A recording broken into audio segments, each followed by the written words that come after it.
Shalom, shalom. Je vous salue dans le saint et le précieux nom de Jésus-Christ, notre Sauveur. Je vous salue en Jésus-Christ. Soyez abondamment bénis dans le saint et le précieux nom de notre Seigneur Jésus-Christ. Ce matin, je suis un peu triste. Je suis triste, mais je ne sais pas si je le devrais. Nous avons perdu une sœur et une maman. Une sœur et une maman qui personnellement m'a beaucoup marqué. Et je suis triste. Mais en même temps, j'ai envie d'être heureux. Mais je suis davantage triste qu'heureux. Parce que j'ai appris beaucoup de leçons en la côtoyant. Cette maman, je l'appelais maman Lydie.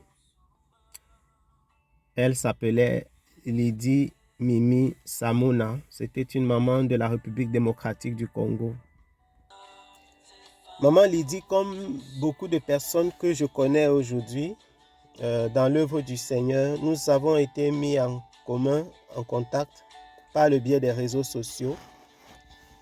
C'est-à-dire que c'est grâce à Internet, Facebook, WhatsApp, Skype, etc., que nous avons été mis en contact, comme beaucoup de personnes que nous connaissons dans le cadre de l'œuvre du Seigneur. Et depuis que nous avons été mis en contact ensemble, depuis qu'on s'est rencontrés par le biais de Facebook, nous sommes restés très liés. Je l'aimais beaucoup. Et elle était pour moi l'image d'une femme engagée dans la recherche de la vérité. On s'est connus sur Facebook il y a de cela plusieurs années. Je l'appelle maman parce qu'elle a l'âge de ma maman. Et c'est une habitude que nous avons pris. Et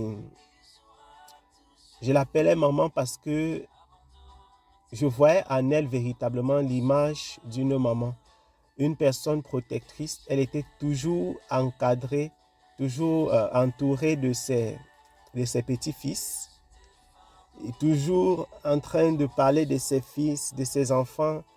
Oh mes fils, je vais aller rendre visite à mes fils. Ça fait longtemps que je n'ai pas discuté, je n'ai pas vu tel petit-fils.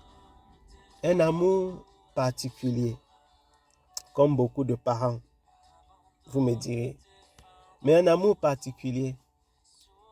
Elle n'a pas hésité à laisser le travail et laisser la recherche de l'argent pour faire pratiquement la babysitter, pour s'occuper des enfants, s'occuper de ses petits-enfants, sans chercher la vie comme les gens ont l'habitude de dire. Elle laissait le chez elle pendant des mois durant pour aller s'occuper de ses enfants, s'occuper de ses petites filles. Quelqu'un me dira, mais tous les parents font ça. Non, tous les parents ne le font pas. Je vais vous dire exactement qu'est-ce qui faisait la différence entre cette maman et les autres. Je l'ai connue et elle m'avait posé un problème particulier. C'était par rapport à sa foi. C'était une maman qui avait rencontré le Seigneur et qui aimait la vérité. Elle voulait suivre le Seigneur Jésus-Christ dans toute la vérité. Donc, elle ne voulait plus faire des pratiques et des rites étranges que l'on fait dans les communautés chrétiennes. Mais elle avait un souci.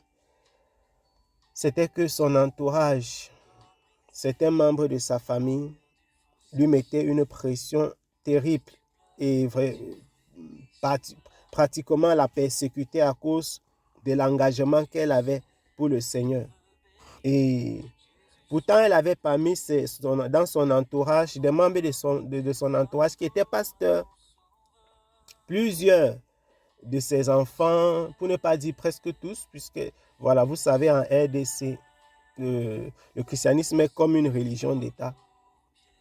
Presque tous ses enfants étaient dans le christianisme, mais il y avait des pratiques qu'elle refusait. Voilà, des façons étranges de prendre la Sainte Seine, le fait d'utiliser les mouchoirs, les huiles par-ci, l'eau, de faire des pratiques et des rites étranges. Elle avait décidé de se déconnecter de ce genre de choses et véritablement de suivre le Seigneur Jésus-Christ dans la vérité, sans y ajouter des choses qui n'ont pas un véritable fondement biblique, sans y ajouter de la dilution de l'œuvre humaine. À partir du moment où elle a décidé de le faire, de se détacher de la religion, de la famille, quand je dis de la religion, de la famille, vous comprenez, pour suivre le Seigneur Jésus-Christ dans la liberté et dans la conformité à sa parole, elle avait eu beaucoup de problèmes qui ont à un moment menacé sa famille et menacé même son mariage. Nous avons longuement discuté avec elle et pour lui faire comprendre, voilà maman, il faut temporiser, il faut savoir comment gérer la situation sans y aller trop fort et sans détruire la famille, etc.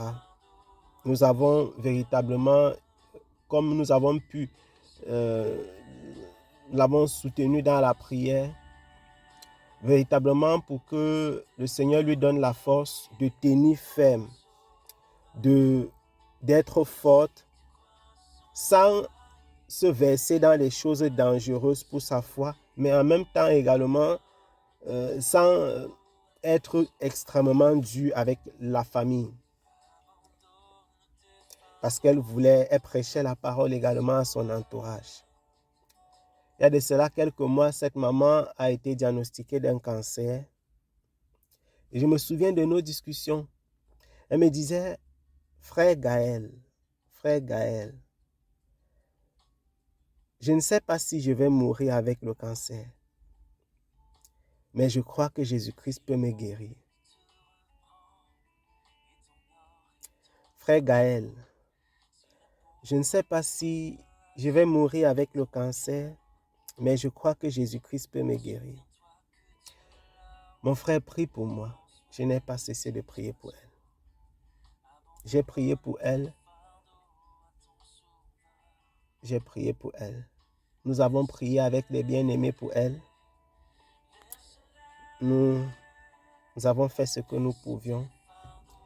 J'aurais aimé pouvoir faire davantage. J'aurais aimé pouvoir aller en Afrique du Sud où elle avait été évacuée pour ses soins. J'aurais aimé pouvoir faire davantage, mais je n'ai pas pu.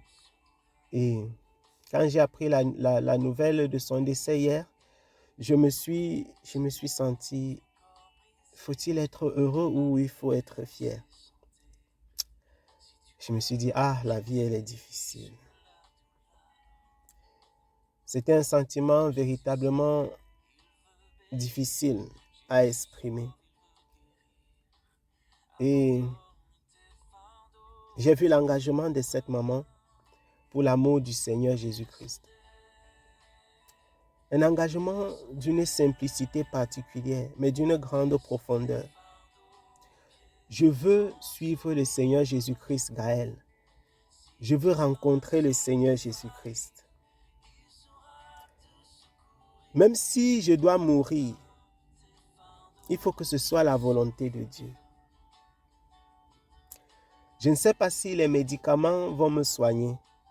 Ça, ce sont ses paroles. Je ne sais pas.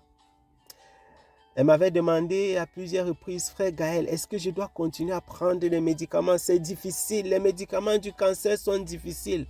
Est-ce qu'il ne faut pas cesser? Je lui disais, tant que nous n'avons pas un OK du Seigneur, tant que nous n'avons pas une parole du Seigneur qui nous ordonne de cesser les médicaments, tu ne peux pas le faire de par ta propre volonté. Nous devons suivre le Seigneur. Nous allons continuer à prier pour que le Seigneur intervienne, pour que le Seigneur te visite, pour que le Seigneur se manifeste. Mais continue à prendre les médicaments jusqu'à ce que le Seigneur dise autrement. Et c'est ce qu'elle a continué à faire. Et je crois que le Seigneur a voulu autrement. Il a voulu que maman Mimi Lydie Samouna puisse nous quitter. J'ai pris que le Seigneur visite sa famille. J'ai pris que son engagement et sa foi contaminent sa famille. Que le Seigneur visite cette famille, qu'il visite son époux, ses enfants, ses petits-enfants. Mais son départ a véritablement réactivé quelque chose dans mon cœur. Son départ m'a particulièrement marqué. Son départ, la nouvelle de son départ m'a secoué. Et puis, il m'est venu à l'esprit ces sujets de réflexion et de méditation. Comment devrait se comporter le chrétien quand il est dans une famille qui le persécute, qui le rejette pour sa foi, ou bien qui le rejette à cause de certaines doctrines qu'il refuse de pratiquer. Je disais, lorsque tu es dans une famille qui te rejette à cause de certaines paroles, de certains rites que tu refuses de pratiquer, comment un chrétien devrait se comporter? Comment un chrétien devrait procéder? Qu'est-ce qu'il faut faire? Ce n'est pas facile. Ce n'est pas une décision aisée. Parce l'enfant de Dieu doit se comporter avec engagement pour la parole, pour la vérité. Mais il doit également adopter une attitude paisible, calme, non arrogante, non orgueilleuse. Parce que nous avons tous été sauvés par la foi, par la grâce du Seigneur Jésus-Christ. Et il arrive bien de fois que l'attitude adoptée par les uns et les autres soit une attitude d'exagération d'un côté comme de l'autre. Il y a des personnes qui décident d'abandonner carrément le bon chemin qu'ils avaient entrepris pour contenter la famille. Il y a également d'autres qui rejettent la famille, l'abandonnent, insultent, maudissent même carrément en disant voilà, il faut savoir comment gérer ces situations. Ça, c'est le premier sujet de méditation, de réflexion que sa mort a véritablement ramené dans mon esprit. Le deuxième sujet, c'est celui concernant les sujets de prière. Comment l'enfant de Dieu, le serviteur de Dieu, comment les fils et les filles du Seigneur doivent se comporter quand ils élèvent à Dieu des sujets de prière difficiles pour lesquels tu sais que... D'ailleurs, c'est la même chose pour tous les sujets de prière. Mais il y a des sujets de prière qui abordent une difficulté particulière. Parce que ceux-là, quand tu pries par exemple pour une pathologie chronique, ce sont des sujets qui portent en eux-mêmes les germes d'un probable découragement, d'un probable échec. Vous comprenez? C'est-à-dire que tu pries, mais tu sais que les voyants sont au rouge. S'il fallait se confier à la science, s'il fallait se confier à ce que nous voyons, à ce qui nous retourne par rapport à ce type de sujet de prière. Lorsque ton enfant a par exemple une malformation, lorsque un parent a une pathologie chronique pour laquelle on sait clairement que le pronostic vital, le pronostic de suivi, les possibilités de suivi sont très basses, etc. C'est tellement difficile. Mais pour ces sujets également, il faut prier. Il faut s'attendre au Seigneur. Comment le chrétien devrait chercher la face du Seigneur? Comment est-ce qu'il devrait s'approcher de Dieu dans ce type de contexte? Comment est-ce que l'enfant de Dieu devrait prier? Comment est-ce qu'il devrait prier? Comment il devrait prier? Sans baisser les bras. Comment devrait-il garder la foi? Comment devrait-il tenir ferme? Garder le regard fixe, figé sur le Seigneur, s'attendre au Seigneur, même si les voyants sont rouges, même si les choses sont difficiles. Voilà les aspects pratiques de la foi dans lesquels nous avons besoin de grandir. Cette maman nous a laissés. Et je voudrais nous inviter, je voudrais nous encourager, je voudrais nous exhorter à penser à ces sujets de méditation. Le chrétien dans une famille de païens ou dans une famille qui ne le connaît pas ou qui ne le connaît pas suffisamment, quelle devrait être son attitude? Comment se comporter de façon juste? Comment Jésus-Christ, s'il était à notre place, se serait comporté? Voilà la question. Et deuxièmement,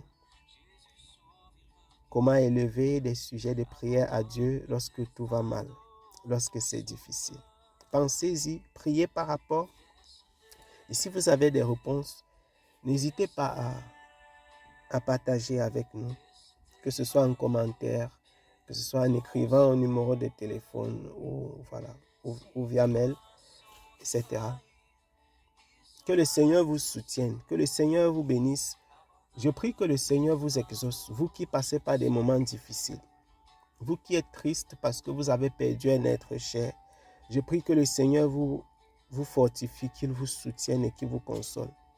Vous qui passez par des moments difficiles parce que vous avez un enfant, un parent, un proche qui est malade, qui souffre dans sa chair. Je prie que le Seigneur le guérisse au nom puissant de Jésus-Christ de Nazareth. Je prie que le Seigneur se manifeste dans votre vie, dans votre couple, dans votre famille. Que le Seigneur agisse et que son nom soit à jamais glorifié. Dans le saint et le précieux nom de Jésus-Christ. Passez une très bonne journée. Que le Seigneur vous bénisse abondamment. Shalom.